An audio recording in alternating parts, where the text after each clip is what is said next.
तो तुम्हें क्या लगता है 1978 से लेकर अभी तक कितनी सुपरमैन मूवीज बनी होंगी? जितनी भी तुम सोच रहे हो ना उससे एक ज्यादा ही है। कैसे, आगे बताऊंगा। लेकिन इस वीडियो को बनाने का पर्पस ये है कि 11 जुलाई को जो सुपरमैन मूवी आ रही है उसको देखने से पहले तुमको इस बात का आइडिया लग जाए कि Superman as a character, as a super hero को इतने पुराने टाइम से अभी तक सिनेमा में किस तरह एक्सप्लोर किया गया है, क्या कुछ दिखाया गया है, क्या कुछ नहीं दिखाया गया। और सबसे बड़ी बात, जो एक ट्रांजिशन होता है ना कि पुराने टाइम से लेकर अभी तक सुपरमैन में क्या क्या बदलाव आए हैं, उन सारी चीजों को बहुत अच्छे से देखा जाए। तो here we go।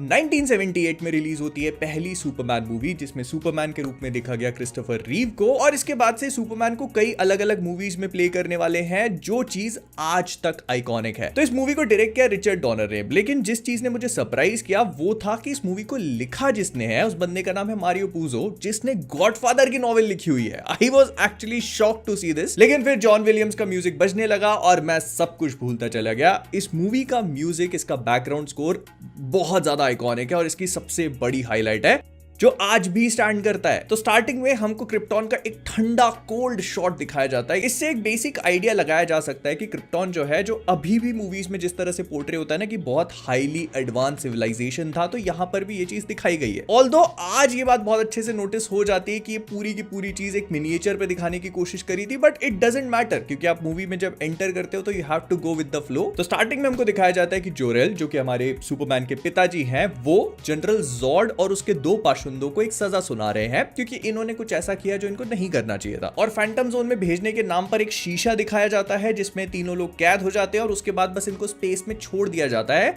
which is supposed to be the phantom zone। Now ये वाली सीक्वेंस इस मूवी में इतनी इंपॉर्टेंट नहीं होती है, बट इसको याद रखना क्योंकि अगली मूवी में इसका काफी सिग्निफिकेंस बनेगा। तो जोरेल जनरल जॉर्ड को भेजने के बाद अपने प्लैनेट के जो भी सुपीरियर्स होते हैं उनको ये समझाने की कोशिश करता है कि उनका प्लैनेट खतरे में है और डिस्ट्रॉय होने वाला है। अब ये इसको बचा तो नहीं सकते, लेकिन इनके पास एस्केप करने का ऑप्शन है, जिसको वो काउंसिल पूरी तरह से नकार देती है। तो फिर जोरेल अपने एक न्यू बॉर्न चाइल्ड को स्पेसशिप में रखता है और उसको वहां से अर्थ की तरफ भेज देता है। इससे पहले इसका और इसकी वाइफ लारा का एक बहुत ही अच्छा सा मोनोलॉग है, जिसको सुन के ना मुझे थोड़ी मैन ऑफ स्टील की भी याद आई कि he will be a god, he will fly, he will be invulnerable और भी बहुत सारी चीजें बोलते हैं, लेकिन आखिरी में कहते हैं ही विल बी अलोन। तो स्पेसशिप के साथ कालेल निकल जाता है क्रिप्टॉन से, जो कि पूरी तरह से डिस्ट्रॉय हो चुका है। लेकिन यहाँ पर एक बहुत ही की चीज होती है जो हमको आगे की मूवीज में नहीं बताई गई, और वो ये कि जब कालेल को ये लोग स्पेसशिप से भेजते हैं तो हालांकि बहुत छोटा होता है वो, लेकिन फिर भी उसी स्पेसशिप के अंदर उसको बहुत सारी नॉलेज प्रोवाइड करी जाती है, पूरी दुनिया, उसके सिविलाइजेशन और इस पूरी गैलेक्सी के बारे में, जिस वजह से जब तक वो अर्थ पे पहुंचता है थोड़ा बड़ा हो चुका होता है और उसको वैसे ही काफी सारी चीजों की नॉलेज होती है। और हाँ, मैं पहले ही बता दे रहा हूं, तो ये मूवी जो मैंने देखी, ये इसका एक डायरेक्टर्स कट था 3 घंटे का, तो इस वजह से इसमें काफी सारे शॉट लंबे थे, बहुत सारी चीजें ज्यादा दिखाई गई थी।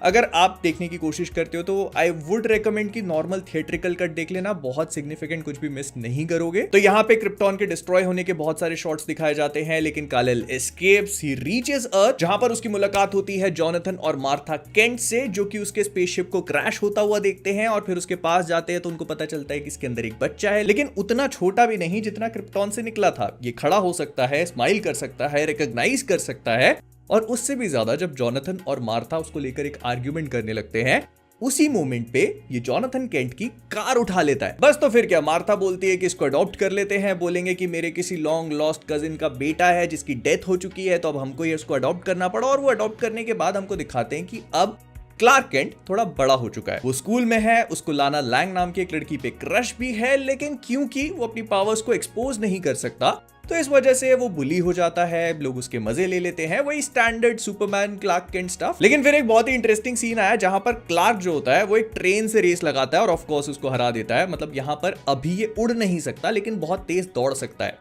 तो उस ट्रेन से एक छोटी बच्ची इसको देख रही होती है, जो एक्चुअली में लोइस लेन है। खैर, तो क्लार्क अपने घर पहुंचता है और उसके पिताजी देख लेते हैं कि वो थोड़ा सा अपने क्लासमेट के सामने शो ऑफ करने की कोशिश कर रहा था, तो जोनाथन केंट उसको वही समझाते हैं कि उसका इस दुनिया में आने का एक पर्पस है और वो शो ऑफ करना बिल्कुल भी नहीं है। ये मैन ऑफ स्टील से थोड़ा सा डिफरेंट था, लेकिन यहाँ पर जोनाथन उसको मोटिवेट करते हैं और उसके कुछ ही मिनट बाद उनको हार्ट अटैक आ जाता है। इस चीज को थोड़ा पहले भी सेटअप किया गया था, जब वो बोलते हैं कि उनका हार्ट इतना स्ट्रॉन्ग नहीं है, और क्लार्क वहां पर था लेकिन वो इस बात को नोटिस नहीं कर पाता। तो वो अपने आप को उनकी डेथ के लिए ब्लेम करता है। और इसके बाद उसको पता चलता है कि जिस स्पेसशिप से वो आया था उसमें कई सारे क्रिस्टल्स थे, जिसमें से एक को लेकर वो पहुंच जाता है नॉर्थ पोल में और वहां फेंकते ही फोर्ट्रेस ऑफ सॉलिट्यूड डूब जाती है। इसी कॉन्सेप्ट को आगे की मूवी भी यूटिलाइज करती है, लेकिन फिलहाल के लिए बस आप इतना समझ लो कि इस क्रिस्टल को पानी में फेंकने पे ये काफी ऐसे शहर जैसा उग जाता है। तो ये फोर्ट्रेस ऑफ सॉलिट्यूड में जाता है, जहां पहुंचने के बाद इसकी मुलाकात होती है जोरेल के एआई से या फिर उसकी कॉन्शियसनेस से, जो उसको बहुत सारी चीजें सिखाता है दुनिया के बारे में, स्पेस के बारे में। और बस यहां से ये बच्चा बड़ा होके निकलता है। लेकिन अब क्लार्क पहुंच चुका है मेट्रोपोलिस, जहां पर उसे एक नौकरी की जरूरत है, तो वो ज्वाइन कर लेता है डेली प्लैनेट नाम के एक न्यूज़पेपर को एज ए रिपोर्टर। यहां पर इसकी मुलाकात होती है इनके editor in chief Perry White से और लोइस लेन से भी। अब यहां पर जो इंटरेस्टिंग चीज है उसके बारे में हम सभी लोग जानते हैं कि सुपरमैन और क्लार्क केंट में एक बहुत ही सिग्निफिकेंट डिफरेंस है उसके पोस्चर का। क्लार्क केंट जब सुपरमैन है तो वैसे लंबा चौड़ा बिल्कुल तन के खड़ा होता है, लेकिन जब वो क्लार्क केंट है तो उसकी पूरी पर्सनैलिटी एकदम शिफ्ट हो जाती है, जैसे कि उसके शोल्डर्स स्लाउच कर जाते हैं। We have already seen this before। वो अपनी आवाज में भी बहुत सटल चेंजेस लाता है और यहाँ पर ये चीज बहुत एविडेंट है। लेकिन इसी चीज को एक स्टेप और ऊपर लेके जाती है उसकी क्लमजीनेस, मतलब वो कोई भी काम ठीक से नहीं कर पाता, कहीं से भी सही से चल नहीं पाता। अगर वो जाएगा तो कुछ ना कुछ गिराएगा, इस बात की गारंटी है। इसका एक बहुत ही अच्छा एग्जाम्पल हमको दिया जाता है जब पेरी वाइट उससे एक बॉटल खोलने को कहते हैं एंड वो जानबूझ के बस उसको हिलाता रहता है, ताकत लगाता रहता है एंड इट डजंट ओपन। फिर लोइस लेन वहां पर आती है और वो इंस्टेंटली उसे खोल देती है। और हालांकि लोइस उस पर बिल्कुल भी ध्यान नहीं देती, but the entire point of being Clark Kent is to be unnoticeable. और इस मूवी में ना बहुत छोटी छोटी डिटेल्स पे भी फोकस किया गया कि जैसे वो अपनी सैलरी का एक परसेंटेज जो होता है वो अपनी माँ के पास भिजवाता है, मतलब उसका जो चेक होता है वो पहले ही पेरी वाइट को कह देता है कि ये मेरे माँ के बैंक अकाउंट में जाना चाहिए। और उसने अपनी क्लार्क केंट वाली पर्सोना को इतना डीपली अडॉप्ट कर लिया था कि एक सीन के टाइम पे एक चोर उचक्का लोइस और क्लार्क दोनों को एक गली में बुलाता है, जहां पर क्लार्क बिल्कुल डरा हुआ है उससे। वो कहता है लोइस को कि सब पैसे दे दो, सब कुछ दे दो, लेकिन फिर लोइस उस गुंडे से लड़ने की कोशिश करती है तो वो उसको शूट कर देता है। अब क्लार्क वहां पे खड़ा है तो वो गोली को कैच करता है, लेकिन उसी टाइम जमीन पे गिर जाता है। लोइस को लगता है कि इसको गोली तो नहीं लग गई, तो क्लार्क कहता नहीं मुझे गोली नहीं लगी, आई जस्ट फेंटेड। मतलब वो उस बंदूक की आवाज से इतना डर गया था कि वहीं गिर गया। लेकिन फिर हमको दिखाते हैं लेटर ऑन कि उसने गोली अपने हाथ में पकड़ लिया है। लेकिन अगर सुपरमैन है तो लेक्स लूथर कहां पीछे रह सकता है। तो इस मूवी का मेन विलन लेक्स लूथर है, जिसको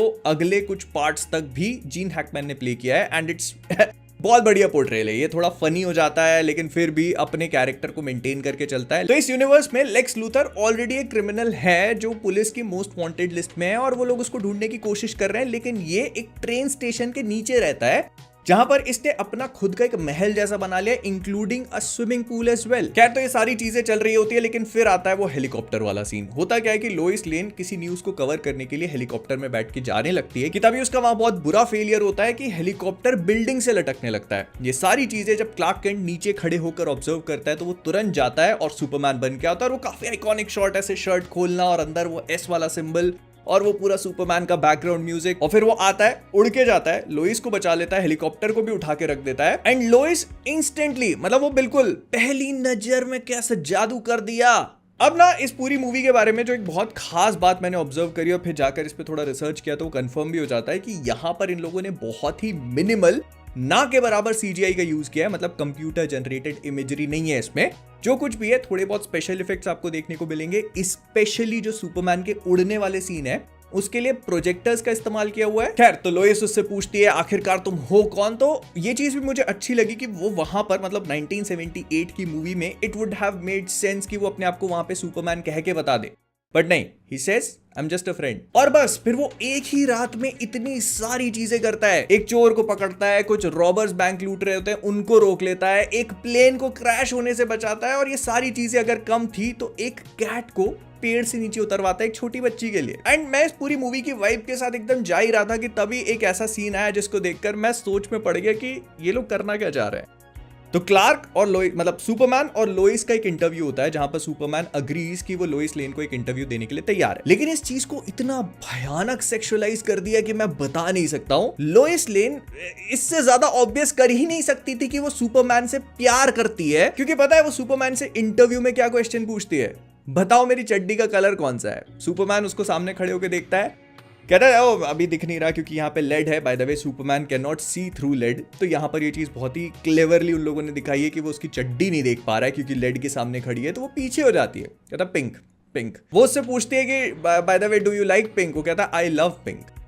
मैं सोच में पड़ गया भाई चल क्या रहा है इधर। एंड ना इस मूवी में ठरक की कोई कमी थी नहीं क्योंकि लेक्स लूथर सुपरमैन को हराने के लिए एक प्लान बनाता है और उस प्लान के हिसाब से उसको आर्मी के कुछ लोगों को रोकना होता है क्योंकि वो जिस रॉकेट को लेकर जा रहे थे उसके कोऑर्डिनेट्स बदलने थे। तो ये लोग आर्मी का जो कॉन्वॉय उसको रोकने के लिए पता है क्या करते हैं, एक एक्सीडेंट स्टेज करते हैं जिसमें लेक्स लूथर की जो गर्लफ्रेंड होती है ना मिस टेस्माकर, वो जो हमको इस मूवी में भी देखने को मिलेगी, वो एक रेड ड्रेस में उन सबके सामने जाके लेट जाती है कि उसका तो एक्सीडेंट हो गया। अभी आर्मी के जितने भी सोल्जर्स होते हैं सब निकल के आते हैं और उनका जो चीफ होता है वो कहता है तुम सब घूम जाओ, मैं इसको सीपीआर दूंगा और माउथ टू माउथ भी, और वो देता है। एंड ये सारी चीजें हमको होते हुए दिखा रहे हैं और जो मेन काम है उस पर उतना फोकस नहीं है क्योंकि ये मेन काम है। खैर, तो लेक्स लूथर को ये पता चल जाता है अपनी लाइब्रेरी में एक किताब खोलकर कि अगर ये यहाँ से आया है, मतलब किसी प्लैनेट से आया है, तो वही प्लैनेट का एक पत्थर इसकी वीकनेस होगा और लेक्स लूथर उसको ढूंढ के निकाल लेता है, मतलब क्रिप्टोनाइट को। और फिर वो सुपरमैन के साथ एक रेडियो फ्रीक्वेंसी पे कम्युनिकेट करता है बिकॉज उसको पता होता है कि सुपरमैन सुन तो लेगा ही। तो सुपरमैन लेक्स लूथर का जो अंडरग्राउंड बंकर महल टाइप की जगह होती है वहां पर आता है एंड लेक्स लूथर उसके ऊपर सारी चीजें फेंक के मारता है, पहले गोलियां, फिर आग, फिर बर्फ, क्या कुछ नहीं, लेकिन फिर भी सुपरमैन उसका दरवाजा तोड़ के आता है। एंड उसका ये वाला सीन काफी रिजेंबल करता है जो रीसेंट सुपरमैन मूवी के ट्रेलर में हम सुपरमैन को देखते हैं ना, लेक्स लूथर का दरवाजा तोड़ करके आ रहा है, तो ये काफी हद तक वैसे ही था। लेकिन फिर भी लेक्स लूथर सुपरमैन को ट्रिक कर देता है और उसके गले में क्रिप्टोनाइट की एक चेन पहना करके उसको पानी में डूबने के लिए छोड़ देता है। अब लेक्स लूथर का प्लान ये है कि उसको लैंड चाहिए, मतलब उसको जगह से बहुत प्यार है। इनफैक्ट उसका डायलॉग है कि बीच फ्रंट प्रॉपर्टी मिल जाती तो क्या ही बात थी। तो इसीलिए वो क्या करता है कि जो सैन एंड्रियास फॉल्ट है, बेसिकली यूएसए में सैन एंड्रियास फॉल्ट नाम की एक पूरी लाइन है जो कि अर्थक्वेक प्रोन है। तो लेक्स लूथर का कहना है कि अगर वो सही जगह पर मिसाइल की स्ट्राइक करेगा तो ये पूरी की पूरी जो उनकी वेस्ट कोस्ट है वो सिंक हो जाएगी। एंड ऐसा होते ही उसके पीछे का जो डेजर्ट है वो लेक्स लूथर ने पहले ही खरीद लिया है, मतलब ये वाली लाइन सिंक होगी और उसके पीछे की जो प्रॉपर्टी बनेगी वो लेक्स लूथर के, तो उसके पास पैसा ही पैसा। तो ये सारी चीजों के लिए वो मिसाइल्स लॉन्च कर देता है, वो कोऑर्डिनेट्स जो चेंज कर देते हैं तो मिसाइल लॉन्च हो जाती हैं। लेकिन फिर सुपरमैन की एंट्री होती है, वो ईव टेस्माकर जो होती है उसका हृदय परिवर्तन हो जाता है, वो सुपरमैन को बचा लेती है, उसको एक चुम्मा भी देती है। सुपरमैन पूछता है चुम्मा क्यों दे रही है, वो कहती है कि फिर तुम उठ जाते ना तो फिर देने नहीं देते। सुपरमैन मुस्कुराता है, शर्मा के वहां से निकल जाता है।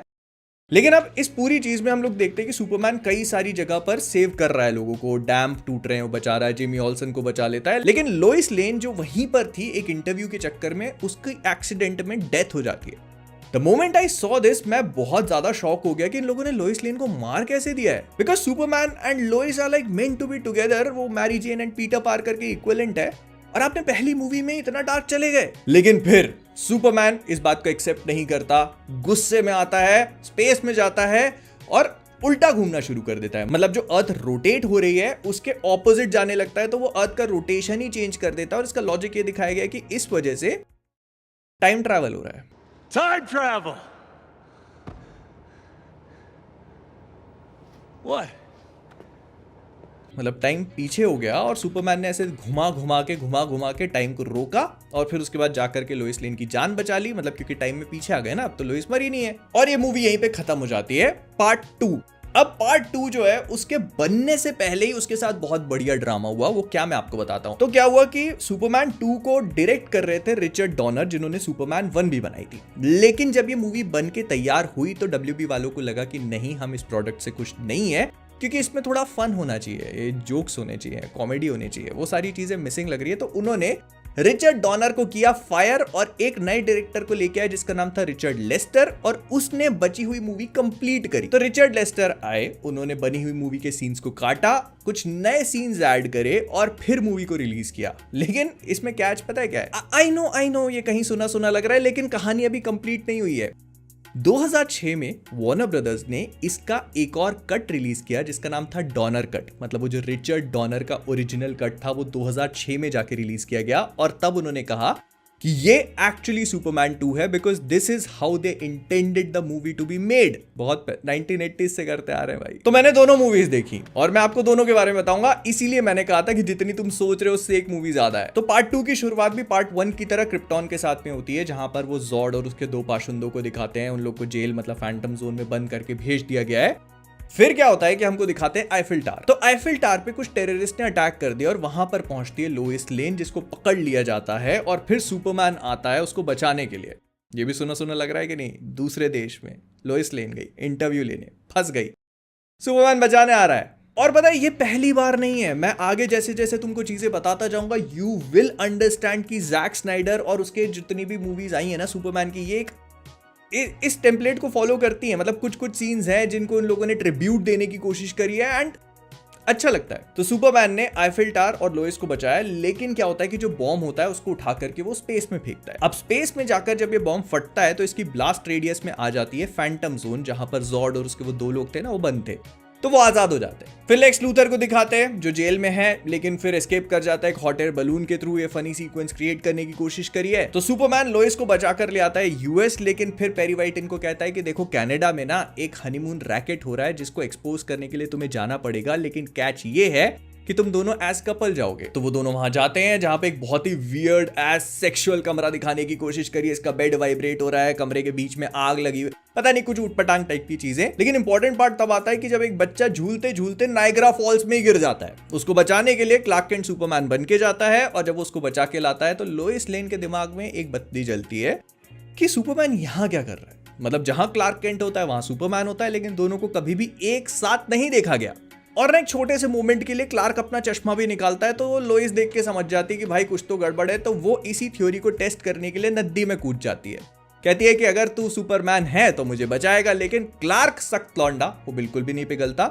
वो अपनी हीट विजन का इस्तेमाल करता है, एक पेड़ की ब्रांच को तोड़ता है और उसी के सहारे लोइस पकड़ पकड़ के जैसे तैसे डूबते डुबाते आती है, और उसको समझ में आ जाता है नहीं इसके बस की नहीं है। लेकिन वहीं दूसरी तरफ लेक्स लूथर जा रहा है नॉर्थ पोल, क्योंकि उसने सुपरमैन के अल्फा वेव्स के थ्रू ये ट्रैक कर लिया है कि सुपरमैन फोर्ट्रेस ऑफ सॉलिट्यूड कहां पर है, और वहीं पहुंच जाता है। और जनरल जॉर्ड एंड उसकी गैंग जो है वो चांद पे लैंड कर चुके हैं, जहां पर उनकी मुलाकात होती है कुछ रशियन से, कुछ अमेरिकन से, और उनको बहुत बुरी तरह से मारते हैं लोग। अब ये सारी चीजें चल रही होती है कि क्लार्क और लोइस अपने रूम में आ चुके हैं, दोनों गीले हैं, और फिर वो सुखाने उखाने की पूरी प्रोसेस चलती है। और उसी चक्कर में क्लार्क का चश्मा गिर जाता है आग में जो कमरे के बीच में जल रही थी, और उसको उठाने के लिए क्लार्क आग में ही हाथ डाल देता है जो बिल्कुल भी नहीं जलता। और ये देखकर लोइस समझ जाती है। क्लार्क भी कन्फेस कर ही लेता है कि यार ठीक है मैं ही सुपरमैन हूं, अब चबाना बंद कर। वो कहते हैं कि कैसे, क्या मुझे कुछ तो बताओ। कहता है ऐसे नहीं, अगर जब मैं बताऊंगा तो सब कुछ सच बताऊंगा। और वो उसको उठा के वहां से लेके जाता है उड़ा करके फोर्ट्रेस ऑफ सॉलिट्यूड। लेकिन वहां पर लेक्स लूथर ने अपना काम कर दिया है। उसको सुपरमैन के बारे में जितना जानना था, जितना सीखना था, उसने जोरेल के एआई के साथ में सब कुछ सीख लिया और वहां से निकल चुका है। लेकिन जनरल जॉर्ड और उसके जो गैंग मेंबर्स हैं वो एक छोटे से गांव में उतरते हैं और वहां पर तबाही मचाना शुरू कर देते हैं। वो एक न्यूज चैनल पे इंटरव्यू भी देते हैं कि हम इस दुनिया को टेक ओवर करने के लिए आ चुके हैं, जो बहुत हद तक मैन ऑफ स्टील की वो जॉर्ड वार्निंग जैसा फील हो रहा था। एंड अगर आप लोगों को याद हो तो मैन ऑफ स्टील में भी जनरल जॉर्ड और उसके साथ में 2 मेन लोग थे। एक वो बड़ा सा लंबा सा जायंट जिसकी शक्ल नहीं दिखाई गई, और वो फ्योरा जो थी। तो यहां पर भी जॉर्ड है, उसके साथ में एकदम माइंडलेस सा एक ब्रूट है जो बोलता नहीं है, बस एक्शन करता है और उसके पास पावर है। और एक लेडीज, हालांकि इसका नाम अर्सा होता है, लेकिन फिर भी काफी हद तक आप सिमिलैरिटीज को ऑब्जर्व कर सकते हो। और अब आप सोचोगे कि इतनी सब तबाही हो रही है तो सुपरमैन कहां पर है, क्योंकि इस दुनिया के लीडर्स और लोग भी यही सोच रहे हैं कि सुपरमैन बचाने क्यों नहीं आ रहा, क्योंकि वो है फोर्ट्रेस ऑफ सेक्सिट्यूड में।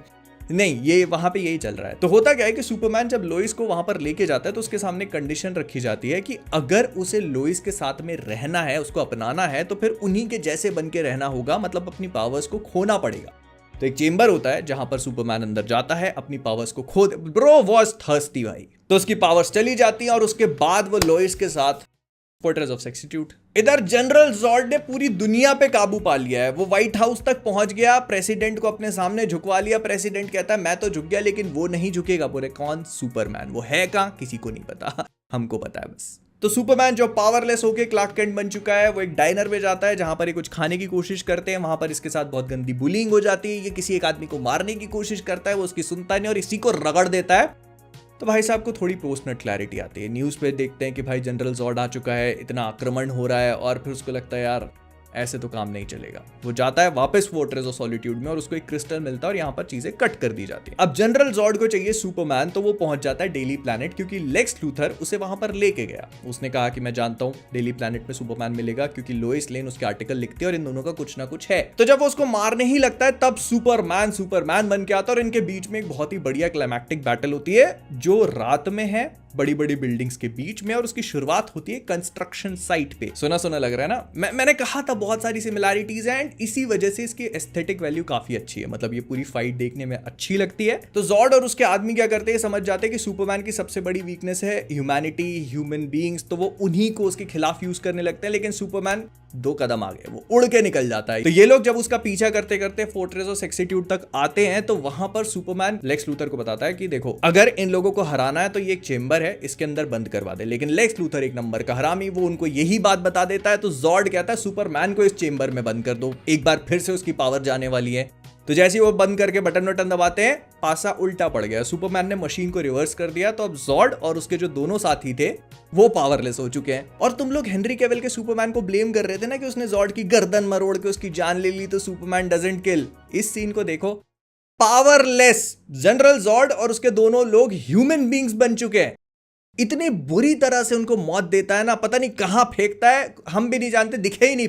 फिर आते हैं डॉनर कट के ऊपर। तो यहां पर कुछ सिग्निफिकेंट डिफरेंसेस हैं जो मैं आपको बता देता हूं। सबसे पहले तो जो स्टार्टिंग की आईफिल टावर पेरिस वाली पूरी सीक्वेंस थी वो इस मूवी में है ही नहीं। इसमें यह दिखाया गया है कि जो फर्स्ट पार्ट के एंड में लेक्स लूथर मिसाइल्स फायर करता है ना सैन एंड्रियास फोल्ट पे, तो उनको सुपरमैन पकड़ के स्पेस में छोड़ देता है। तो उन्हीं मिसाइल के ब्लास्ट रेडियस में आने की वजह से जनरल जॉर्ड और उसके जो 2 लोग थे वो फैंटम जोन से बाहर निकले। तो आईफिल टावर की कोई सीक्वेंस यहाँ पर है नहीं। लोइस लेन स्टार्टिंग से ही ये बात फिगर आउट करने लगती है कि जो क्लार्क केंट है वो सुपरमैन है, क्योंकि उसको बिना चश्मे के देख लेती है। तो वो क्या करती है, इसी थ्योरी को टेस्ट करने के लिए वो जो नदी में कूदने वाला सीन था ना, उस पे एक और बड़ा ट्विस्टेड टेक लेती है। वहीं डेली प्लैनेट की बिल्डिंग से छलांग मार देती है। क्लार्क केंट सख्त लौंडा, पिघलता नहीं है, तो वो तुरंत नीचे जाता है, अपनी हीट विजन का यूज करता है, थोड़े बहुत ऐसे वो कुछ चीजें खोल देता है, तो वहां पर वो गिर के मरती नहीं है। और फिर क्लार्क ऊपर पहुंच जाता है, दोबारा से कहता है कि अरे लोइस क्या हो गया नीचे। वो कहते नहीं, ये सुपरमैन नहीं हो सकता। और फिर बाकी हद तक काफी सारी चीजें सेम है। वही सुपरमैन का नाइग्रा फॉल से एक बच्चे को बचाना, लेक्स लूथर का जेल को एस्केप करना, वो उनकी मून पे जो जनरल जॉर्ड और लोगों को मारते पीटते हैं, वो सब कुछ। एक जो थोड़ा बहुत सिग्निफिकेंट डिफरेंस है वो ये कि सुपरमैन और लोइस की जो कन्वर्सेशन है ना वो हनीमून स्वीट के अंदर, वो थोड़ी डिफरेंट है। पहले तो कमरा ही डिफरेंट है, वो ऐसे सेक्स डंजन नहीं है, यहाँ पर एक नॉर्मल सा रूम है। और यहाँ पे लोइस कन्विंस हो जाती है कि क्लार्क केंट ही सुपरमैन है, तो वो एक गन फायर करती है उसके ऊपर। अब वो गोली ब्लैंक होती है, लेकिन क्लार्क केंट समझ जाता है यार ठीक है, फिर वो कन्फेस कर लेता है। फिर वहां से काफी सारी चीजें सिमिलर है, बस एक चीज को छोड़कर। इस वाले कट में सुपरमैन पहले सेक्सिट्यूड करता है और उसके बाद अपने आप को पावरलेस करता है, जबकि जो थिएट्रिकल कट था उसमें वो पहले अपने आप को डीपावर करता है और फिर जाकर के वो सारी चीजें। तो मतलब Lois Lane has actually witnessed peak. और हाँ, इस वाले कट में ये भी बताया गया कि सुपरमैन अपने आप को डीपावर करने के बाद दोबारा से पावर अप कैसे करता है। तो वो अपने पिताजी जोरेल की मदद से, जब वो फोर्ट्रेस में आता है तो उसके पास एक क्रिस्टल होता है जिसको जब वो एक्टिवेट करता है तो जोरेल उससे कहते हैं कि तुम अपनी पावर्स खो चुके हो, लेकिन मेरे पास अभी भी एक तरीका है तुम्हें दोबारा से पावर्स देने का, और वो है कि मैं अपने आप को, मतलब वो जो उसकी कॉन्शियसनेस फोर्ट्रेस में थी उसको सैक्रिफाइस करके सुपरमैन को दोबारा से पावर्स दे देंगे। तो ये चीज ना स्टेक्स को बढ़ा देती है। आई डोंट, खैर जो छोड़ो, क्या क्यों काटा अपने को क्या पता, मतलब जॉश व्हीडन ने जो किया किसी को क्या पता तुम्हें। और ना फिर दोनों मूवीज का क्लाइमैक्स बहुत डिफरेंट है। अब दोनों पिक्चरों में लोइस को पता चल चुका है कि क्लार्क केंट ही सुपरमैन है। तो थिएट्रिकल कट में क्या होता है कि लोइस इस बात को कन्फेस करती है, फिर कहती है मैं तुम्हारे साथ नहीं रह सकती, मैं जानती हूँ कि ये सारी जो भी पूरा अल्लम गल्लम था, वो क्लार्क केंट को किस करती है और उसके बाद जैसे मानो सब कुछ भूल गई 1 सेकंड में। तो ये कॉमिक बुक्स में सुपरमैन की पावर थी उस टाइम पर हिप्नोसिस की, जो कि वो अपने चश्मे के थ्रू भी करता था। इसी वजह से कोई फिगर आउट नहीं कर पाया कि क्लार्क केंट ही सुपरमैन है, because he was wearing those glasses. तो आई थिंक कि यहाँ पर भी उसने अपने इसी हिप्नोसिस का यूज करके लोइस की मेमोरीज को वाइप कर दिया। लेकिन जो दूसरा डॉनर कट है उसमें वो एक बार फिर से टाइम रिवाइंड करता है, और पता है कहां जाता है? बिल्कुल मूवी की स्टार्टिंग में, मतलब जनरल जॉर्ड रिलीज तक नहीं हुआ और वो सारे इवेंट हुए ही नहीं। फिर आती है सुपरमैन 3 जो डायरेक्ट करी है पार्ट 2 का थिएट्रिकल डायरेक्ट करने वाले रिचर्ड लेस्टर ने, डॉनर ने नहीं। तो यहाँ पे सुपरमैन लड़ेगा मशीन से, ठरक से, अपने हरामीपन से और शराब के नशे से भी। I can not believe I am saying this, लेकिन लोगों ने ये चीज देखी है। तो इस मूवी की स्टार्टिंग से आपको समझ में आ जाएगा कि जो पिछली 2 मूवी सुपरमैन की आपने देखी उससे बहुत ज्यादा अलग है, क्योंकि इसके स्टार्टिंग के 10 मिनट जो है ना वो मिस्टर बीन का एक 20 मिनट का शो फील होता है। इतनी कॉमेडी ऑफ एरर्स दिखाने की कोशिश करिए कि सुपरमैन मूवी लगती ही नहीं है। मतलब किसी ने पेंट उठा के फेंका तो उसका पैर केले के छिलके पे फिसल गया, फिर वो जाकर के कहीं और गिर रहा है, फिर उससे किसी और को उठा लिया। मतलब एक बंदे से दूसरे को जो प्रॉब्लम होती है ना, वो चेन ऑफ इवेंट्स क्रिएट करी गई है, पता नहीं क्यों भाई। और जैसे ये सारी चीजें कम थी तो इस मूवी में उन्होंने कहा देखो लोइस लेन से सब लोग परेशान हो गए तो इसको बर्म्यूडा भेज दो। वो बर्म्यूडा मूवी की स्टार्टिंग में जाती है तो एंड में वापस लौट के आती है। यहां पर क्लार्क केंट की पूरी ट्रैजेक्टरी ही बदल मारी है। वो क्या करता है, जिमी ऑल्सन को लेता है, स्मॉलविल जाता है, रास्ते में उनको पता चलता है एक फैक्ट्री में आग लग गई है और उसके अंदर एक केमिकल है जो कि अगर अपने टेम्परेचर को ऊपर चला गया, मतलब ज्यादा गर्म हो गया, तो फिर वो कोई कहीं नहीं रुकेगा, उसका ऐसा बादल बनेगा कि वो पूरी दुनिया ही खत्म कर देगा। तो सुपरमैन जाता है, एक लेक को फ्रीज करता है, उसको उठा के लेके आता है और वहां पर बारिश कर देता है, मतलब वो पूरे लेक का जो बर्फ वाला पार्ट है वो खत्म। बचा ली फैक्ट्री। लेकिन स्मॉलविल पहुंचने के बाद उसकी मुलाकात होती है लाना लैंग से। आपको याद होगी वो फर्स्ट वाली वो जो क्रश होती है उसका, और यहाँ पहुंच के उसको पता चलता है कि उसका एक छोटा सा बच्चा है। लेकिन फिर इन दोनों के बीच में रोमांस जागने लगता है।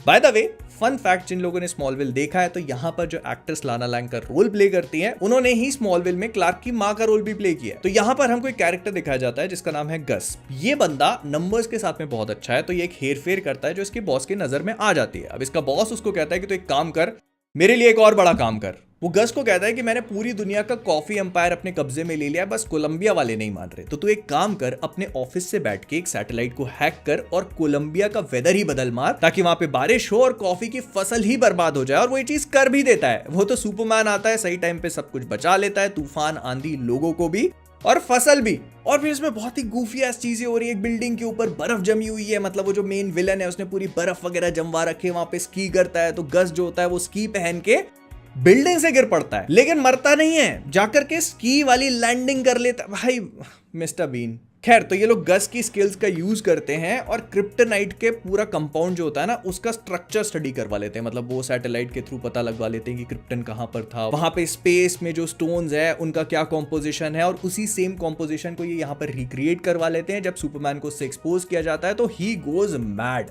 ऐसी ऐसी चीजें करने लगता है जो उसने खुद भी सोची, तुमने भी नहीं सोची होंगी। लीनिंग टावर ऑफ पीसा को जाके सीधा कर दिया।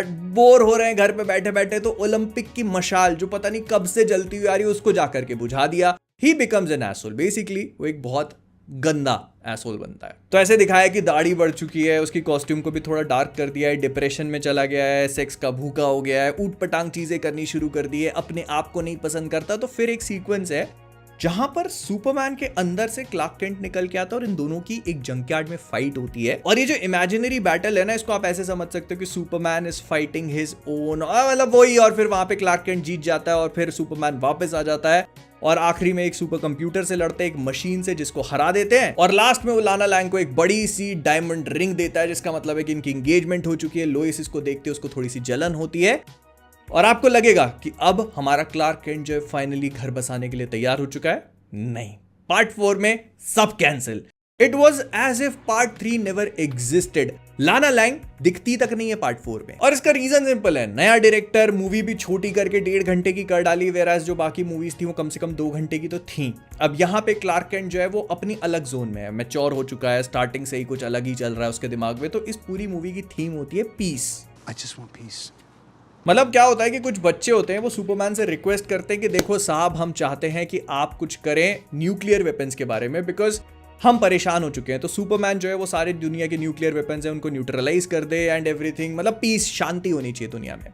तो सुपरमैन को समझ में नहीं आता, तो वो क्या करता है, लोइस लेन को एक बार फिर से अपनी असलियत बता देता है। लोइस लेन कहती है अच्छा तुम ही सुपरमैन हो, मेरे को पहले से ही लग रहा था। वो उठा के हवा में घुमा के ले जाता है, एक पूरी सीक्वेंस होती है और आखिरी में उसको वो एडवाइस पता है क्या देती है, मुझे पता है जो तुम करोगे वो सही होगा। सुपरमैन फिर उसकी याददाश्त भुला देता है कि साला बन जा तू वापस से लोइस, और गजनी बना के रख दिया यार।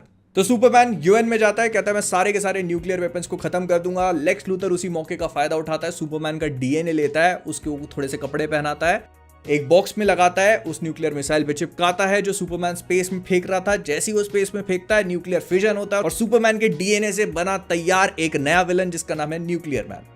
ये आते ही सुपरमैन से लड़ना शुरू कर देता है। दोनों की 2 बार फाइट होती है, जिसमें से एक बार सुपरमैन उससे हारता है, वो ऐसे नाखून मार देता है तो सुपरमैन पगला जाता है। और फिर दूसरी बार सुपरमैन आखिरी में उसको एक लिफ्ट में बंद करता है, वो लिफ्ट लेके जाता है आसमान में, फिर चांद पे इनकी एक अच्छी खासी बैटल दिखाई गई है और सुपरमैन फाइनली कहता है कि बहुत हो गया यार, खत्म। उसको अर्थ पे वापस लाता है, एक न्यूक्लियर रिएक्टर में बंद करता है, कहानी टन। And you guys might think कि भाई इस वाली कहानी को मैंने इतने अच्छे से क्यों नहीं बताया, जब डायरेक्टर ही नहीं बताना चाहते तो मैं क्यों करूं भाई। और बस फिर इसके बाद जो है यहां से क्रिस्टोफर रीव के सुपरमैन की कहानी खत्म होती है, क्योंकि हम लोग आते हैं 2006 में जब डॉनर्स कट रिलीज किया गया और उसके बाद सुपरमैन रिटर्न्स। तो सुपरमैन रिटर्न्स जो कि एक बहुत ही विचित्र टाइप की मूवी है, ब्रैंडन रूथ को सुपरमैन की तरह दिखाती है, लेकिन इसमें बहुत सारी ऐसी चीजें हैं जिनको देखकर ऐसा लगता है कि ये पुरानी मूवीज को कॉल बैक कर रही है, क्या ये उन्हीं मूवीज का सीक्वल है। तो इसको लोग रिक्वल कह के बुलाते हैं। मतलब ऐसा मान के चलो कि जो पुरानी सुपरमैन की 2 मूवीज में हुआ, सुपरमैन 1 और 2 डॉनर्स कट में, वो सारी चीजें ब्रैंडन रूथ के सुपरमैन ने भी विटनेस करी हैं, बिकॉज वो चीजों को कैनन मानती है। जैसे इसके स्टार्टिंग का शॉट वही 1978 की सुपरमैन मूवी में जो हमको मिनिएचराइज्ड क्रिप्टॉन दिखाया था ना, वही सेम है। और फिर मूवी जो आर्टिस्टिकली चीजों को दिखाती है ना, मतलब जैसे स्पेसशिप, जो क्लार्क केंट की स्पेसशिप थी, उसका डिजाइन भी वही सुपरमैन वाला है, बस थोड़ा बड़ा कर दिया है। फिर फोर्ट्रेस ऑफ सॉलिट्यूड देखने में कुछ वैसा ही है, उसको चलाने वाले क्रिस्टल्स भी सेम है। और वो लोइस ने जो सुपरमैन का इंटरव्यू लिया था ना पार्ट 1 में, बताओ मैंने कौन से रंग की चड्डी पहनी, वो वाला उसकी हेडलाइन थी, I spent a night with Superman. तो वो इस मूवी में एड्रेस किया जाता है, मतलब यहां पर ये सारी चीजें हुई हैं। फिर जोरेल की आवाज सेम है, क्लार्क वही सेम पुराने सुपरमैन जैसे शब्द बोलना पसंद करता है, जैसे गॉली, स्वेल। तो ये सुपरमैन उन सारी चीजों को एक्सपीरियंस कर चुका है और इन अ वे ये मूवी उनको पकड़ के चलती है, बस थोड़ा सा मॉडर्नाइज कर देती है। इसकी स्टार्टिंग में हमको ये बताया जाता है कि सुपरमैन जो है वो पिछले 5 साल से गायब था और उसका रीजन है, उसे पता चलता है कि क्रिप्टॉन शायद जिंदा हो सकता है। तो वो उसी चीज को ढूंढने के लिए जाता है, लेकिन उसको पता चलता है कि नहीं, it was a graveyard and then he comes back. Lex Luthor, जो कि अब केविन स्पेसी हैं, उन्होंने एक बुढ़िया को सेट किया, उसके मरने के बाद उसकी पूरी जायदाद को हथिया दिया, एक यॉट ली और पहुंच गए सुपरमैन की फोर्ट्रेस ऑफ सॉलिट्यूड में। अब यहाँ पे जो मुझे बहुत इंटरेस्टिंग चीज लगी वो ये थी कि यहाँ पे डेली प्लैनेट का जो इंटीरियर है ना, वो बहुत हद तक जो अभी सुपरमैन मूवी आने वाली है जेम्स गन की, वैसा ही फील हो रहा है। तो Lex Luthor fortress of solitude में पहुंचा, उसको देख के ऐसा लगता है, उसके साथ वाले भी बोलते हैं जैसे वो पहले भी यहाँ पे आ चुका है, जो कि उसने किया था सेकेंड मूवी में। Plus Lois Lane is a mother now, उसका एक छोटा सा बच्चा है, जेम्स मार्सडेन से उसकी एंगेजमेंट हो चुकी है, लेकिन अभी तक ये नहीं पता कि ये बेटा सुपरमैन का है या जेम्स मार्सडेन का। लोइस हमेशा यही कहती है कि बच्चा रिचर्ड का है, लेकिन फिर भी थोड़ा बहुत कंफ्यूजन है। और which also made me think कि अगर सेकेंड मूवी कैनन है, मतलब ये डॉनर्स कट कैनन है, तो उसके एंड में सुपरमैन ने टाइम रिवाइंड कर दिया था। इसका मतलब Lois and Clark never slept together, तो फिर ये बच्चा कैसे आया? I mean, ऐसा हो सकता है कि बाद में उन लोगों ने थोड़ा कुछ लेकिन मतलब मैं बता रहा हूं ऐसे कि कभी कैनन है कभी नहीं। तो केविन स्पेसी का लेक्स लूथर जो सुपरमैन की फोर्ट्रेस ऑफ सॉलिट्यूड है वहां से पूरा ज्ञान हासिल करता है, उसके क्रिस्टल्स को चोरी करता है, उसका एक छोटा सा पार्ट लेके एक मिनिएचराइज्ड फॉर्म ऑफ स्मॉलविल जो होता है उसके पानी में डालता है, और उससे इतना भयानक एक ऐसे ईएमपी वगैरह जनरेट होती है जिससे प्लेन जो ऊपर आसमान में उड़ रहा होता है वो तक फेल हो जाता है, जिसमें लोइस लेन होती है। और फिर सुपरमैन को जाकर के उसको बचाना पड़ता है, and the sequence is like really good. इस मूवी को ब्रायन सिंगर ने डायरेक्ट किया, बाय द वे, जिनके कांड आप ना ही जानो तो अच्छा है, मतलब छोड़ देते हैं उसको, लेकिन इन्होंने पुरानी एक्सपेन मूवीज भी बनाई थी, तो यहाँ पर वो थोड़ी बहुत झलक भी समझ में आती है। एंड ये मूवी एक और चीज को कैनन कर देती है कि Lois Lane does not know Clark Kent is Superman, क्योंकि जब वो उस प्लेन से बचा करके लोइस को देखता है तो उन दोनों की एक दूसरे से आई कांटेक्ट होता है, और फिर जब लोइस क्लार्क से मिलती है तो दोनों की केमिस्ट्री बिल्कुल ही अलग है। फिर ये मूवी हमें कुछ बहुत ही ऑसम शॉट्स भी दिखाती है, जैसे एक प्लेन वाला तो हो ही गया, उसके बाद वो जब सुपरमैन वो बंदूक के सामने खड़ा होता है, कुछ लुटेरे होते हैं उस पर गोलियां बरसाने लगते हैं, और फिर वो एक शॉट आता है सीधे आंख में जाके लगता है। कुछ सीन्स काफी बढ़िया थे इसके, आइकॉनिक। फिर लोइस लेन और सुपरमैन की कन्वर्सेशन है जहां पर अब सुपरमैन वापस आ चुका है। लोइस अभी भी हेजिटेंट है क्योंकि सुपरमैन उसको बिना बताए गायब हो गया था 5 साल के लिए, और इसी वजह से अब वो उस पर भरोसा नहीं कर सकती। तो सुपरमैन उसको आसमान में उड़ा के लेके जाता है, वो उससे पूछता है कि तुम्हें क्या सुनाई दे रहा है? वो कहती है पागल है क्या, इतनी ऊपर किसको क्या सुनाई देगा? वो कहता है मुझे सब कुछ सुनाई देता है, और इसी वजह से मेरे ऊपर एक रिस्पॉन्सिबिलिटी है, तो मैं अच्छा करूंगा। एंड वही यार, फिर वो लोइस उसके साथ प्यार में दोबारा से पड़ जाती है, वो सारी चीजें होती हैं, लेकिन यहाँ पर केविन स्पेसी जो है वो अपना अलग प्लान करके चल रहा है। अब मैं इसीलिए बोल रहा हूँ कि ये मूवी फर्स्ट सेकंड पार्ट की बहुत सारी चीजों को लेती है, क्योंकि फर्स्ट पार्ट में आपको याद होगा कि जो लेक्स लूथर का कैरेक्टर था उसको जमीन से बड़ा प्यार था, उसने पूरे वेस्ट कोस्ट को अपना बनाने की सोची थी, उसको कहा था बीच फ्रंट प्रॉपर्टी, तो वो यहाँ पर भी यही कर रहा है। वो फोर्ट्रेस ऑफ सॉलिट्यूड के क्रिस्टल को लेकर समुद्र में फेंकना चाहता है सो दैट एक आइलैंड ग्रो करे, और फिर वहां पर वो उस प्रॉपर्टी को बेचे, क्योंकि उस आइलैंड की वजह से जो मेन यूनाइटेड स्टेट्स और दूसरी जमीनें हैं वो पूरी पानी में कवर्ड हो जाएंगे और लोग मरेंगे। इनफैक्ट वो बीच फ्रंट प्रॉपर्टी वाला डायलॉग भी यहाँ कहता है। तो बस ये वो उस क्रिस्टल को फायर करते हैं क्रिप्टोनाइट के गोले में लगा करके, जिस वजह से सुपरमैन भी आके उस चीज को ना रोक पाए, और ऐसे ही होता है। लोइस लेन और उसका बेटा उसी सेम लेक्स लूथर की यॉट पे हैं। उसके बेटे के पास भी सुपर पावर्स होती हैं, क्योंकि वो पियानो का इस्तेमाल करके किसी बंदे को ऐसे ठोक पीट देता है, तो समझ जाते हैं कि अच्छा सुपरमैन का ही बेटा है। लेकिन फिर सुपरमैन आता है, इन लोगों को बचाता है, एंड ही नियरली डाइज, क्योंकि जब वो लेक्स लूथर के पास जाता है तो उसके पास क्रिप्टोनाइट का एक शार्ड है, प्लस वो जो पूरा आइलैंड है उसमें भी क्रिप्टोनाइट है, तो सुपरमैन वहां पर एक इंसान बन जाता है, और लेक्स लूथर के गुंडे उसको बहुत गंदा रगड़ते हैं। लेकिन ना यहाँ पे कुछ कूल सीक्वेंसेस भी हैं, जैसे तो सुपरमैन का पूरे मेट्रोपोलिस को बचाना, क्योंकि जब वो आइलैंड बनने लगता है तो एक अर्थक्वेक टाइप का आता है, जमीन शिफ्ट होने लगती है। यही सेम शॉट हम लोगों ने जेम्स गन की सुपरमैन में देखे हैं। ये सारी मूवीज कहीं ना कहीं से एक दूसरे से ही कुछ कुछ बोरो करती हैं और उनको ट्रिब्यूट देने की कोशिश करती हैं। तो सुपरमैन मेट्रोपोलिस के लोगों को बचाता है, डेली प्लैनेट का पूरा ग्लोब गिरने लगता है, सबको बचाने के बाद लेक्स लूथर से हार जाता है। तब जाकर के लोइस वापस आती है, जो कि बच के निकल सकती थी, लेकिन वो आकर के सुपरमैन को बचाती है, उसकी पीठ में से क्रिप्टोनाइट शार्ड को निकालती है। सुपरमैन कहता है अब मेरे पास एक ही ऑप्शन है, वो उस पूरे आइलैंड को नीचे से उठाता है, विच वॉज एक्सट्रीमली डिफिकल्ट क्योंकि वो क्रिप्टोनाइट से बना था, और उसे स्पेस में थ्रो कर देता है। सुपरमैन का यही है भाई कि अगर कोई प्रॉब्लम का सॉल्यूशन नहीं निकल रहा, थ्रो इट इनटू द सन। और मेरी इस मूवी से यही प्रॉब्लम थी कि लेक्स लूथर को सेटअप तो सही किया, लेकिन आखिरी में he turns out to be a clown, क्योंकि वो कुछ कर ही नहीं पाता। एक बार Superman starts to do his own thing, Lex Luthor कुछ नहीं कर पाता, बस वो गया। तो इसमें एक प्रॉपर एंटागनिस्ट की कमी थी, हालांकि कुछ सीक्वेंसेस थी विच वर वेरी गुड। लेकिन फिर आते हैं हम लोग 2012 में Man of Steel. Jack Snyder ने जब इस रिस्पॉन्सिबिलिटी को उठाया तो स्ट्रेट ऑफ द बैट आप एक कंप्लीटली डिफरेंट वर्जन फील कर सकते हो। हेनरी कैविल का Superman is unlike the other Superman जो हम लोगों ने अभी तक देखे थे। वो होप का सिंबल है, लेकिन साथ में जो डार्क रियलिटी है उसको भी छुपाने की कोशिश नहीं करता। मतलब सब कुछ हंकी डोरी नहीं है यहाँ पर। प्लस स्टार्टिंग में जो क्रिप्टोनाइट का इन्वॉल्वमेंट दिखाया गया, मैं एक्सपेक्ट नहीं कर रहा था कि इतना ज्यादा जोरेल, जनरल जॉर्ड, ये सारी चीजों को दिखाया जाएगा। और ये एक ऐसी मूवी है जो क्रिप्टन पे इतना ज्यादा हेवी फोकस करती है। मतलब क्रिप्टॉन एक्चुअली में सिर्फ स्टार्टिंग के 10 मिनट तक रेलिवेंट नहीं होता, पूरी मूवी उसी प्लैनेट के आसपास है। जनरल जॉर्ड जब वापस आता है तो उसको वही सेम जेनेटिक कोडेक्स चाहिए जो सुपरमैन के पास है, मतलब सुपरमैन खुद ही है, और उसे अर्थ को क्रिप्टॉन बनाना है। ये प्लॉट जो है जैक स्नाइडर ने काफी अच्छे से इसको पूरा पकड़ा। फिर जो हेनरी कैविल का सुपरमैन है उसकी अपब्रिंगिंग भी बहुत अलग तरीके से दिखाई गई है। अभी तक हम लोगों ने जो क्रिस्टोफर रीव का सुपरमैन देखा था उसको जॉनथन केंट इतनी पेपटॉक दे नहीं पाए थे, उसको बस ये कहते कि तुम्हारा पर्पस है, कुछ ना कुछ है। लेकिन यहाँ पर जो जॉनथन केंट है वो हेनरी कैविल की सुपरमैन को बहुत सारी चीजें सिखा के जाता है। सबसे पहले तो ये चीज मुझे थोड़ी अपसर्ड भी लगी कि जब क्लार्क कहता है कि अगर मैं लोगों को बचा सकता हूं तो क्या मैं उनको मरने दूं, तो जॉनथन कहता है कि हाँ मे बी। ऑल्दो इसके कुछ मोमेंट्स बहुत ही ज्यादा हार्टफेल्ट हैं, जैसे कि जब वो जॉनथन केंट को कहता है कि can I just pretend to be your son, वो कहता है you are my son. It is so beautiful भाई। फिर जो मेजर चेंज था वो ये कि यहाँ पर लोइस लेन और क्लार्क केंट से पहले लोइस लेन एंड सुपरमैन का आपस में इंटरेक्शन हो चुका है जब वो उसकी फोर्ट्रेस ऑफ सॉलिट्यूड में जाती है तो। और 50 मिनट के आसपास जो सुपरमैन का वो सूट रिवील दिखाया जाता है, फिर जो वो स्टम्बल करता है, धीरे धीरे लॉन्ग लीप्स लेता है, फिर उड़ना सीखता है, ये सारी चीजें मोमेंट थे सारे with a very new background score और सब कुछ।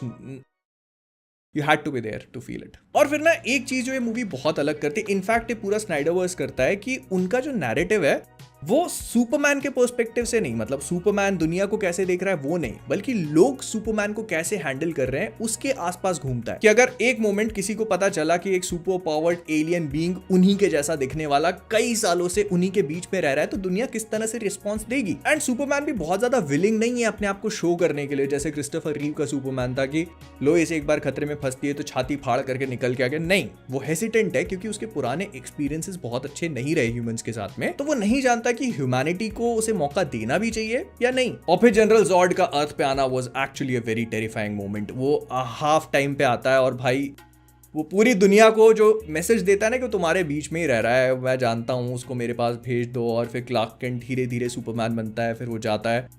मूवी का सेकंड और थर्ड एक्ट पूरा क्लाइमैक्स, मतलब एक ह्यूज बैटल है जिसको दिखाई गई है। और जो थर्ड एक्ट है उसमें तो भाई जो मेट्रोपोलिस का डिस्ट्रक्शन दिखाया गया, no one agreed with it. मतलब वो देखने में बहुत अच्छा है, लेकिन लोगों का ये कहना था कि ये सुपरमैन नहीं है। मतलब एक्चुअल सुपरमैन जो है वो जॉर्ड को उठा करके मेट्रोपोलिस से बाहर लेके जाता, but you guys can see कि उसके लिए कितना डिफिकल्ट था। पहले वो पूरी वर्ल्ड इंजन वाली सीक्वेंस जहां पर वो ऑलरेडी वीकन हो जाता है उसको डिस्ट्रॉय करने के चक्कर में, फिर वो सन से अपने आप को पावर अप करता है, फिर बहुत सारी चीजें हो रही हैं एक साथ। मतलब 3 बड़ी बड़ी सीक्वेंसेस सेटअप करी गई। पहले तो सुपरमैन का वर्ल्ड इंजन से फाइट करना, फिर वो जो उसी का पॉड होता है, स्पेसशिप होता है, उसी को सिंगुलैरिटी बना करके उसमें घुसेड़ देना, और थर्ड उसकी जॉर्ड से फाइट। और आई थिंक अनपॉपुलर ओपिनियन हो सकता है, लेकिन जिस तरह से जैक स्नाइडर ने अपने यूनिवर्स को सेटअप किया था, तो सुपरमैन, मेट्रोपोलिस, जॉर्ड, वो पूरा डिस्ट्रक्शन डिड मेक सेंस, क्योंकि उसी के बाद हम लोग बैटमैन वर्सेस सुपरमैन में उसके रिपरकशंस भी देखते हैं। एंड देखो, मैं जानता हूं कि इस वाली मैन ऑफ स्टील मूवी से बहुत सारे लोग अग्री नहीं करते, क्योंकि इससे पहले तक जितने भी सुपरमैन आए थे, उनकी मूवीज आई थी, तो उनमें ना एक बहुत ही बेसिक सा प्लॉट होता था कि सुपरमैन एक पर्टिकुलर एंटागनिस्ट से लड़ रहा है, फिर चाहे वो कोई ऑब्जेक्ट है, क्रिप्टोनाइट है, लेक्स लूथर है, जो कुछ भी है बस सुपरमैन उससे लड़ने की कोशिश कर रहा है, लेकिन जैक स्नाइडर ने इस पे थोड़ा सा एक टर्न लिया। उन्होंने प्लॉट को थोड़ा कॉम्प्लेक्स बना दिया, थोड़ी मैच्योर टोन थी, थोड़े डार्क शेड्स थे जो सुपरमैन मूवी में किसी को भी देखने की आदत नहीं थी, तो people did not like it that much. But मुझे पर्सनली लगता है कि ये एक बहुत ही अच्छी मूवी है जो आज भी होल्ड अप करती है, बिकॉज आपको इसे स्नाइडरवर्स के पर्सपेक्टिव से देखना पड़ेगा। ये सुपरमैन, इसका बैटमैन, इसके जितने भी सुपर हीरोज हैं ये परफेक्टली इस यूनिवर्स में फिट हो जाते हैं, जिस तरह का डार्क और मूडी ये यूनिवर्स है। प्लस ये मूवी कुछ ऐसा देती है हमें जो बाकी सुपरमैन मूवीज नहीं दे पाई, एक परफेक्ट एंटागनिस्ट जो बहुत ज्यादा तगड़ा है, बहुत ज्यादा स्ट्रॉन्ग है और सुपरमैन के सामने कोई और ऑप्शन नहीं छोड़ता बिना किसी क्रिप्टोनाइट के।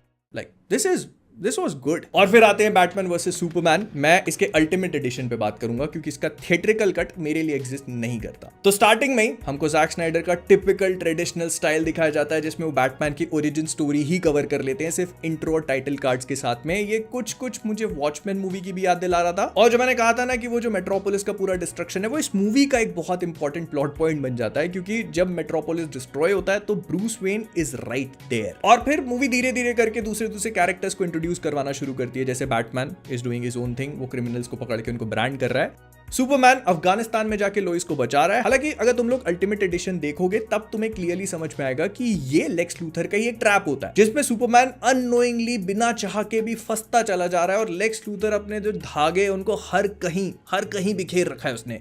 बैटमैन को मैनिपुलेट कर रहा है, क्लार्क केंट को मैनिपुलेट कर रहा है, दोनों को एक दूसरे के अगेंस्ट में। और कंटिंजेंसी के लिए उसने जॉर्ड की बॉडी को भी रखा हुआ है, जिसपे वो अलग एक्सपेरिमेंट करना शुरू कर देता है। और ये मूवी एक्चुअली में उस सवाल को उठाती है कि फर्स्ट मूवी में तो लोग ये देख करके हैरान हो गए कि सुपरमैन जैसा कुछ एग्जिस्ट करता है, तो लोग उससे डरने लगे। अब सेकेंड मूवी में जब सुपरमैन एग्जिस्ट करता ही है तो what is stopping him from helping the entire world? वो पूरी दुनिया को हेल्प क्यों नहीं कर रहा?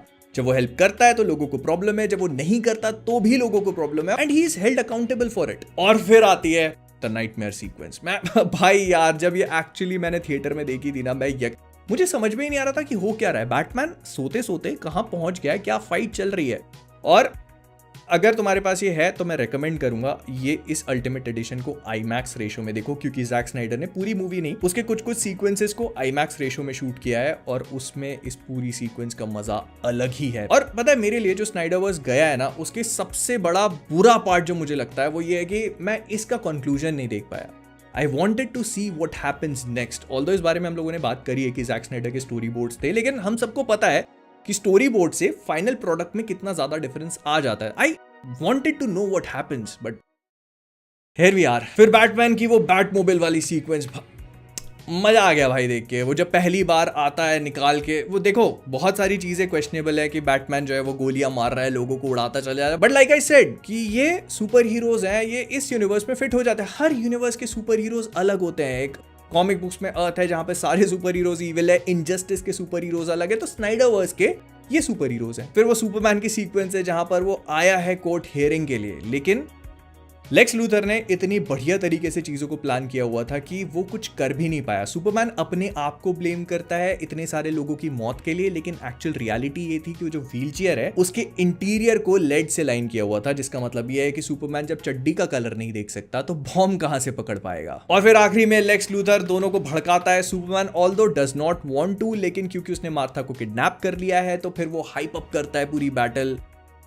ये भी आईमैक्स में शूट हुई है, एब्सोल्यूट सिनेमा, देखने में मजा आ जाता है। एंड मैंने पर्सनली सोचा था कि बैटमैन और सुपरमैन लड़ेंगे और यहीं पे कंक्लूड होगा, यही मूवी का थर्ड एक्ट है, बट नो, इसके बाद हमें डूम्सडे के साथ में भी फाइट देखने को मिलती है, जो I felt was not necessary. लेकिन जब आप अल्टीमेट एडिशन देखना शुरू करते हो तो आपको सुपरमैन की डेथ भी, वंडर वुमन की एंट्री भी, वो मार्था वाला मोमेंट भी, सारी चीजें actually do make sense now. और मुझे अभी भी याद है कि this was one of those movies जिसको बहुत ज्यादा ट्रेलर्स में दिखा करके चीजें स्पॉइल कर दी थी। मतलब बैटमैन सुपरमैन की फाइट, उसके अलावा डूम्सडे तक को दिखा दिया था। I mean it was like कि आप इमेजिन करो गॉडजिला वर्सेस कॉन्ग मूवी है और उसमें मेका गॉडजिला की अपीयरेंस को ट्रेलर में ही स्पॉइल कर दें तो कितना खराब होगा। This is what happened with this one. और जब थिएट्रिकल कट में मैंने देखा था ना कि सुपरमैन को मार दिया डूम्सडे में, तो आई एक्चुअली थॉट कि लोग बस चेक बॉक्सेस को टिक कर रहे हैं, क्योंकि बैटमैन और सुपरमैन की फाइट दिखानी थी, वो दिखा दी।